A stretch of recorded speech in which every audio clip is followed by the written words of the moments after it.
வீட்டில் ஈவினிங் போல் டிவி பார்த்துட்டு இருக்கும்போது ஏதாச்சும் சாப்பிட்ணும் போலயே இருந்துச்சு.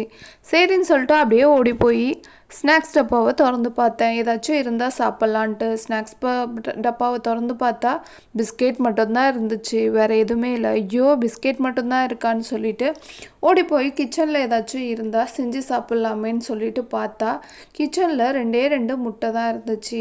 சரி, முட்டையை வச்சு என்ன பண்ணலான்னு யோசிச்சுட்டு சரி மசாலா ஆம்லேட் போடலாமா இல்லை ஆஃப் ஆயில் போடலாமான்னு யோசிச்சு பார்த்தேன். ஐயோ, இதையே சாப்பிட்டு சாப்பிட்டு போர் அடிக்குதே அப்படின்னு சொல்லிட்டு 2 முட்டையை எடுத்து அதை அவியலில் போட்டுட்டு அது நல்லா வெந்தோடனே நல்லா தோலை உரித்து சுத்தமாக கழுவி எடுத்துக்கிட்டேன். இப்போ இதை ஒரு சீவர்கட்டையை எடுத்து நல்லா நைஸாக 2 முட்டையும் சீவி எடுத்துக்கலாம். சீவி எடுத்துட்டு அதை ஒரு மிக்சிங் பவுலில் சேர்த்துக்கலாம். எந்த அளவுக்கு நைஸாக இருக்குது பாருங்கள்.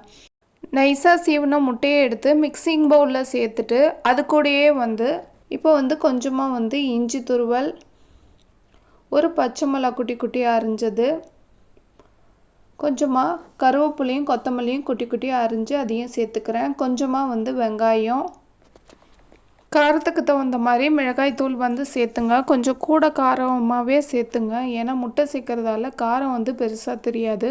ஒரு 1/2 ஸ்பூன் அளவுக்கு கரம் மசாலா தூள், 1/4 ஸ்பூன் அளவுக்கு சீரகத்தூள் ஃப்ளேவருக்காக சேர்த்துங்க. சீரகத்தூள் சேர்க்குறதால ஃப்ளேவர் வேறு லெவலாக இருக்கும்.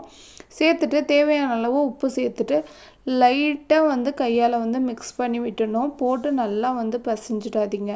லைட்டாக மிக்ஸ் பண்ணி விட்டுட்டு இந்த மிக்ஸ் பண்ணதுலேயே 1 ஸ்பூன் அளவுக்கு கடலை மாவு சேர்த்துக்கலாம்.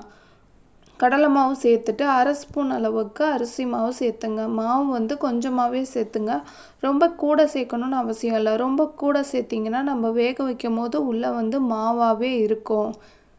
இப்போ இதை லைட்டாக மிக்ஸ் பண்ணி விட்டுட்டு இதை ஒரு ஓரமாக எடுத்து வச்சுட்டு அடுத்தது குட்டியாக ஒரு பவுல் எடுத்துகிட்டு ஒரு முட்டையை உடச்சி இதில் ஊற்றிக்கலாம். ஊற்றிட்டு கொஞ்சமாக பெப்பர் சேர்த்துட்டு இதை நல்லா பீட் பண்ணி எடுத்துக்கலாம். ரொம்ப இல்லை, ஒரு 1/4 ஸ்பூன் அளவுக்கு பெப்பர் சேர்த்துங்க. இப்போ பீட் பண்ண முட்டையை கொஞ்சமாக இதில் சேர்த்துட்டு வடை மாவு பதத்துக்கு பிசைஞ்சிக்கலாம். வடை மாவு பதத்துக்கு வர வரையும் எந்த அளவு வேணுமோ அந்த அளவு முட்டையை சேர்த்துங்க. ஒரு முட்டையும் முழுசாக சேர்த்துறாதீங்க. நான் முட்டையை பீட் பண்ணதில் பாதி தான் சேர்த்துக்கிட்டேன். இப்போ வடை மாவு பதத்துக்கு ஆகிட்டு பாருங்கள். இதை ஒரு உருண்டை பிடிச்சிட்டு இன்னொரு கையில் நல்லா மெலிசாக தட்டிக்கலாம். எந்த அளவு மெலிசாக தட்டுறீங்களோ அந்த அளவுக்கு டேஸ்ட் சூப்பராக இருக்கும். இப்போ தட்டினதை வேறு எண்ணத்தில் வச்சுக்கலாம். அடுப்பில் வானல் போட்டுட்டு வானலில் பொறுக்க தேவையான அளவு எண்ணெய் ஊற்றி எண்ணெய் நல்லா சூடேறட்டும்.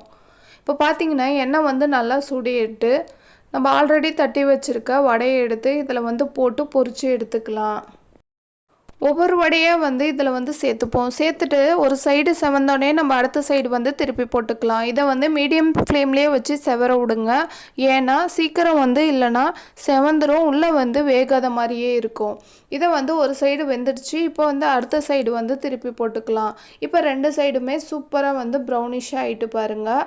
இதை எடுத்து ட்ரான்ஸ்ஃபர் பண்ணிக்கலாம். இதே மாதிரி ஒன்று செவந்தோடனே நம்ம எடுத்து வேறு பிளேட்டில் ட்ரான்ஸ்ஃபர் பண்ணிங்கன்னா சூப்பரான டேஸ்ட்டில் எக் வடை ரெடி ஆகிடுச்சு. எக்கில் பார்த்திங்கன்னா ப்ரோட்டீன் அதிகமாக இருக்குது. இது சின்ன பசங்கள்லேருந்து பெரிய பசங்க வரையுமே விரும்பி சாப்பிடுவாங்க. கண்டிப்பாக ட்ரை பண்ணி பாருங்கள். இந்த வீடியோ பிடிச்சிருந்தா குட்டியாக ஒரு லைக் போட்டுங்க. நீங்கள் இதுக்கு முன்னாடி எக் வடை சாப்பிட்ருக்கீங்கன்னா கமெண்ட் பாக்ஸில் கமெண்ட் பண்ணுங்கள். உங்களுக்கு வேறு ஏதாச்சும் ரெசிபி வேணும்னாலும் கமெண்ட் பாக்ஸில் கமெண்ட் பண்ணுங்கள்.